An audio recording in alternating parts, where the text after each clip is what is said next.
Hola, ¿qué tal, amable auditorio de Radio Universidad Autónoma de Querétaro? Les saluda, como siempre y con muchísimo gusto, Ruth Soto, y les doy la más cordial bienvenida a nuestro programa de La Flor del Corazón. En este día especialmente quiero mandar saludos a los diferentes municipios que nos sintonizan por el 95.9 FM, gracias a la gestión de nuestro coordinador de Radio Universidad, el maestro Raúl Ríos Olvera. Ahora esta frecuencia universitaria también se escucha en San Juan del Río, Cadereyta, Tolimán, Tequisquiapan, Ezequiel Montes, Colón y el Marqués Querétaro. De verdad es para nosotros un gran motivo de alegría poder compartir nuestros contenidos dedicados a las culturas populares, indígenas y urbanas. Deseamos, para quienes nos escuchan por primera vez, que este programa sea de su agrado y le invitamos a comunicarse en cualquiera de nuestras redes sociales, vía Facebook, en Radio UAQ 89.5 FM, o a nuestra fanpage La Flor del Corazón. También puede dejarnos su mensaje en cabina al 44 21 92 12 93. Esperamos contar con su participación y bienvenidos nuevamente. En esta ocasión queremos compartir con ustedes una reflexión sobre uno de los ámbitos que también ha afectado fuertemente esta pandemia, y quizás en mayor medida, el cual es la esfera emocional. La esfera emocional del ser humano, un tema que trataremos hoy como las afectaciones del distanciamiento social. Y para conversar sobre todo ello, tenemos a un gran invitado que es especialista. Él es Fernando Guzmán Medina, quien cuenta con 14 años de experiencia clínica y con una formación psicoanalítica a cuestas, como él lo dice. Él es licenciado y maestro en psicología clínica y además también es aficionado a la literatura, a la divulgación científica y buscador anacrónico de la verdad. Fernando, bienvenido, gracias por acompañarnos. Muchísimas gracias por la invitación, Ruth, con todo gusto.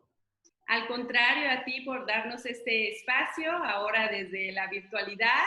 Y pues para dar comienzo con esta charla, me gustaría conocer tu punto de vista, desde luego desde tu ámbito profesional, sobre este tema, el distanciamiento social. Mi primera pregunta hacia ti sería, ¿era necesario imponerlo como medida sanitaria? Fíjate que evidentemente desde el punto de vista epidemiológico, que no es mi campo, pero pues hemos leído lo suficiente en estos meses sobre ello, era completamente indispensable para evitar una repercusión mayor en cantidad de vidas perdidas. Sin embargo, Ruth, es muy interesante y vale la pena la pregunta porque hay quienes sugieren que no se debió llamar distanciamiento social, sino que quizá debió llamarse distanciamiento físico, que no es exactamente lo mismo, porque uno puede mantener vínculo social aunque físicamente pues no esté en presencia. Justamente lo que estamos haciendo tú y yo y quienes escuchan o ven este diálogo, pues es una proximidad social. Entonces, más bien pensaría que obviamente en el calor de las prisas de responder a la emergencia, pues el nombre fue lo que más pronto les vino a la cabeza, pero no se buscaba distanciamiento social, se buscaba distanciamiento físico.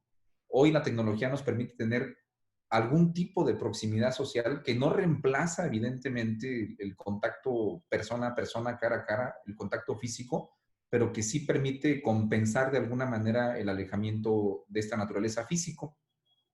Entonces, fue adecuado, fue necesario el distanciamiento. Creo que la estrategia tenía que ser distanciamiento físico, proximidad social. Proximidad social. Sí. Y fíjate, entonces, yo pensaba un poco para esta charla que estamos teniendo contigo en las diferentes culturas, ¿no? Sobre todo la cultura japonesa, que en su momento sabemos que ellos, el acercamiento, la proximidad que practican, pues básicamente en su contexto cultural, digámoslo así, Generalmente siempre, no es como el nuestro, que tendemos mucho al saludo, al abrazo e incluso al beso. Pensemos, no sé, en otras culturas europeas, como la francesa en su caso, ¿no? Que hasta 2, 3, 4 besos, dependiendo la región, tienen. Este aspecto me gustaría mucho que también nos platicaras tú, Fer, si no es este distanciamiento social el que debió haber sido, sino más bien lo físico, ¿en qué medida nos está repercutiendo o va a repercutir a futuro para los seres humanos? Y principalmente podríamos focalizarnos a nuestra cultura mexicana. Fíjate que es una pregunta gigantesca, Ruth, que voy a tratar de articular en poquitos minutos.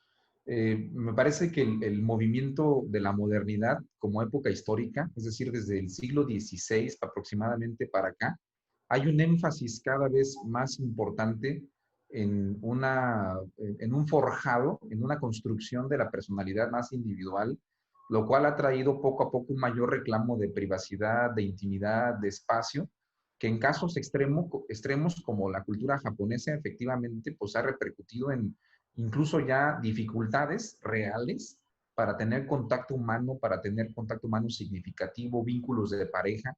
Y no es una crítica destructiva, pero sí algo que merece el análisis.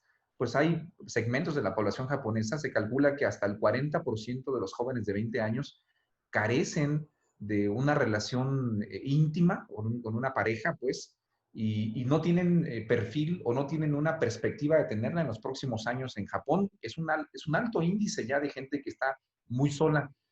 Pero lo más importante es que no es que estén solas y estén bien. El contacto humano es indispensable para la salud física, la salud mental, la salud emocional del ser humano.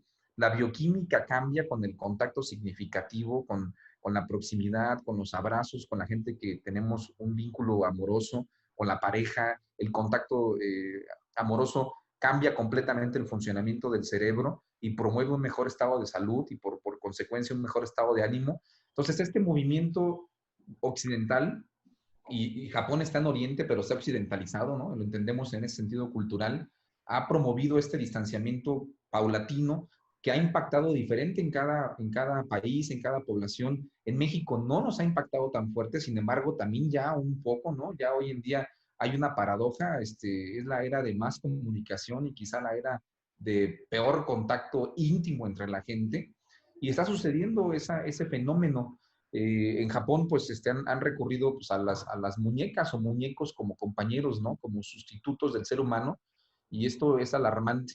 Quizá termino con este mensaje, Ruth. No es casualidad que la propia Organización Mundial de la Salud estime que el siglo XXI va a ser principalmente de 3 tipos de enfermedades. Primero, la depresión; segundo, la ansiedad; y en tercer lugar, las enfermedades cardiovasculares, que, curioso, no está desvinculado de las primeras dos, sobre todo de la ansiedad.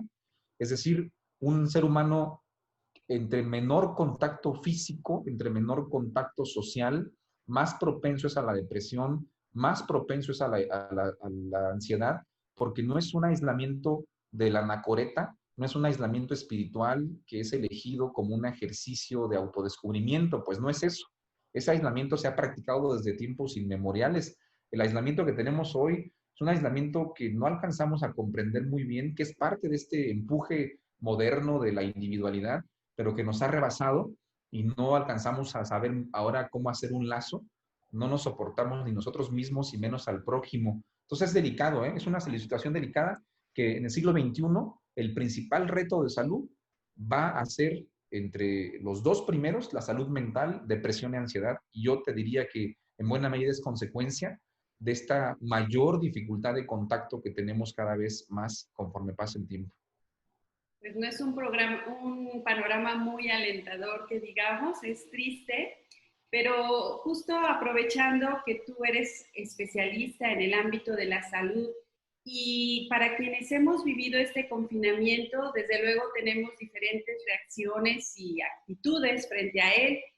Y pensando en lo que tú acabas de mencionar, Fer, respecto a la ansiedad y que seguramente algunos de nosotros quizás hemos tenido hasta ataques de pánico, pues ahora ambos somos profesores y también vivimos con estrés, ¿no? Y seguramente hay quien ha ya sentido el miedo.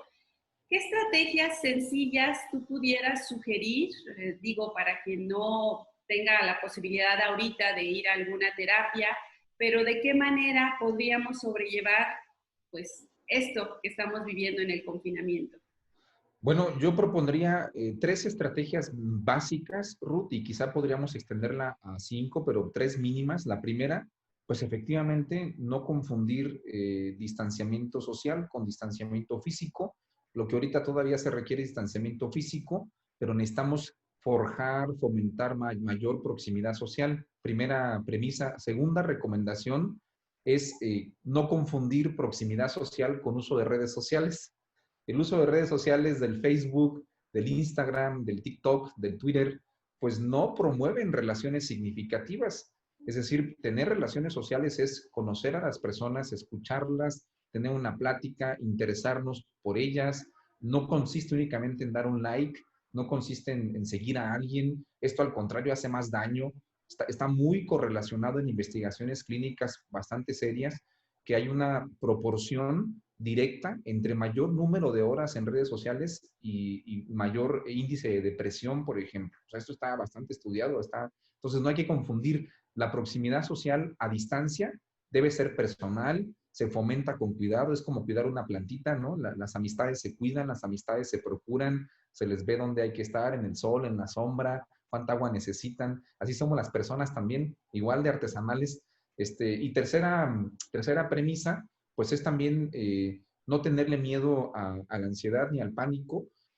Una de las cosas más paradójicas y más perjudiciales en estas situaciones es que como desconocemos a qué se deben esas sensaciones y pensamientos tan extraños cuando hay ansiedad y pánico, surge lo que se llama miedo al miedo, y el miedo al miedo pues produce más miedo, ¿no? Y es un miedo ya espantoso porque la gente ya no solo tiene la ansiedad, sino que ahora teme que le vuelva a pasar el ataque de pánico que fue espantoso, que la hizo sentir que se moría, o que le vuelva a dar el ataque de ansiedad donde sentía que se volvía loca o algo por el estilo. Hay que saber que eso, hay que informarnos, hay que investigar en páginas serias qué es un ataque de ansiedad, saber que es una reacción normal del cuerpo ante el miedo extremo y que podemos aprender mediante la respiración, que podemos aprender mediante ciertas actividades cognitivas como ubicarnos en el aquí y en el ahora con ciertos objetos que podemos reconocer. Podemos ayudar a combatirlo, obviamente con el ejercicio físico, con la alimentación. Entonces hay que no tenerle miedo al miedo, reconocer esta emoción y te decía, y aprender estrategias. Y como cuarta y quinta recomendación, ya extendiéndome un poquito, pues la cuarta sería aprovechar esta circunstancia para permitir que afloren nuestras áreas que están listas para ser estudiadas, ¿no? De nuestra personalidad, qué momentos, si nos sentimos miserables en soledad o si nos ha caído la depresión encima, hay que preguntarnos por qué nos sentimos de esta manera, más allá de la normal ansiedad y depresión de la distancia física que hoy se ha dado, pues también tenemos que investigar qué sucede con nuestra vida, en qué momento estamos, o sea, aprovechar este momento que ya pasó, pero hubo un momento de relativa quietud que nos abrió la ventana de oportunidad para autoinvestigarnos, actividad muy olvidada hoy en día. Y pues como quinta recomendación es efectivamente seguir canales de información serios, no caer en el pánico de las redes sociales ni en información que busca negociar con el miedo. Si hay un gran negocio del miedo, el negocio del miedo, las redes vamos a decirlo, catastrofistas atraen gente. Serían las 5 recomendaciones que yo podría dar así de bote pronto, Ruth. Ok, pues bien, bien claritas y yo creo que fáciles de llevar a la práctica, ¿no? Es simplemente estar con nosotros mismos. Yo creo que desde hacer una respiración profunda es lo básico, estoy totalmente de acuerdo contigo, y ya si nos damos esos 2, 3 minutos que nos regalemos al día para meditar, para sentir, como tú mencionas, estoy aquí, estoy ahora, y fluir. Pues nos da tiempo para una última pregunta que es un poco más vinculada a tu área también, sobre todo pues de tu especialidad de la psicología clínica, que es el concepto de resiliencia. Fer, tú ya mencionaste pues que hay que estar con nosotros mismos frente a este tipo de estados de ánimos que podamos confrontarnos, de ansiedad, de pánico, etcétera. Pero no todo el mundo estamos tan preparados para confrontarlos. A veces nos gana y pues nos vamos para abajo, ¿no? Así como tal. En este sentido, primero, quizá alguien de nuestro auditorio probablemente escuche por primera vez esta palabra, que nos la pudieras definir y también, pues, de qué manera se puede alcanzar, desarrollar este grado de resiliencia. Esas serían mis últimas preguntas. Fíjate que te voy a contestar con una metáfora, una analogía muy simplona y discúlpame por ella, pero tenía un pequeño cactus que me habían regalado hace un tiempo y lo dejé descuidado y luego vi que se volteó afuera lo tenía en el patio. En fin, terminó medio en mala posición para su subsistencia. Y luego de un tiempo me percaté de que le quedó algo de tierra, aún mal posicionado y medio salido de la macetita, una cosa pequeñita, y empezó a seguir creciendo, o mejor dicho, siguió creciendo, ¿no? Adoptó una forma extraña de adaptarse a su nuevo contexto, y pues ahí sigue, lo voy a trasplantar, ¿no? Pero me llamó mucho la atención porque justamente eso es la resiliencia, es la capacidad adaptativa que todo ser vivo tiene para regenerarse, recuperarse, adaptarse a nuevas circunstancias, incluso adversas. Este cactus quedó en una circunstancia adversa y sin embargo la vida encuentra la manera, a veces no es la mejor manera, a veces la manera que encuentra desde un punto de vista inicial puede parecer perjudicial, pero si tú lo ves más a detalle, fue una manera adaptativa. Vamos a poner un ejemplo, alguien que vive en un entorno de mucha violencia, quizá como una manera adaptativa aprendió también a ser agresivo y en realidad fue su manera de subsistir. Cuando alguien pueda detectar eso, puede acompañarlo a hacer una resiliencia nueva, una adaptación más curativa, una adaptación menos autodestructiva, pero es la capacidad de cada persona y ser vivo tiene de auto adaptarse, autorregenerarse, curarse. Y obviamente esto lo podemos ayudar con especialistas, quienes nos dedicamos a la psicología, quienes nos dedicamos a acompañar gente, pues una de nuestras funciones es descubrir qué tipo de adaptaciones han tenido y cómo podemos favorecer otras formas más sanas de curarse. Un síntoma psicológico, una obsesión, el pánico, son intentos de nuestra mente de curarse, fíjate. Habría que desarrollar esta idea más complejamente, ahorita no hay tiempo, pero hay que encontrar otras. Entonces hay que confiar en nuestra propia capacidad psicológica, en nuestra propia capacidad corporal, primero que nada. Y hoy es algo muy importante porque el pánico, de hecho, es una falta de confianza ya en el cuerpo, la sensación de muerte, ¿no? Por muchas razones se ha producido, pero ojalá que haya logrado un poquito plasmar la idea de lo que es la resiliencia, Ruth. Completamente, ¿Sí? completamente. Y lo pregunto porque va unado mucho a nuestro tema que hoy platicamos contigo, que fue justamente este distanciamiento social, hasta dónde nos ha afectado, pero que con lo que tú nos has recomendado en cierta medida, yo creo que son estrategias muy prácticas y muy sencillas de llevar a cabo. Y ya en un momento dado, si hay alguien que se sienta en esta necesidad real de que prefiere el apoyo, la guía de un especialista como tú, pues me atrevo a preguntarte tus datos, Fer, si alguien quiere hacer contacto, comunicación contigo para alguna terapia, para alguna consulta, si nos pudieras compartir. Sí, claro que sí. Y solamente aprovechando nada más brevemente, Ruth, este tipo de programas y de charlas ya son favorecedoras de la resiliencia y de la información, ¿eh? Tienen una importancia muy, muy fuerte. Mi contacto por teléfono, yo por WhatsApp respondo cuando hay alguna necesidad de hacer una cita o demás, es 4422-866389, 4422-866389. Y también en correo electrónico, fernando.guzmán@wac.mx. Ahí también respondo si hay alguna inquietud, pregunta o deseo de contacto para una cita. No uso redes sociales porque lo consideré favorecedor para mi libertad de pensamiento. Entonces, pero esos dos medios de contacto, WhatsApp ya es una red social, pero más privada, ¿no?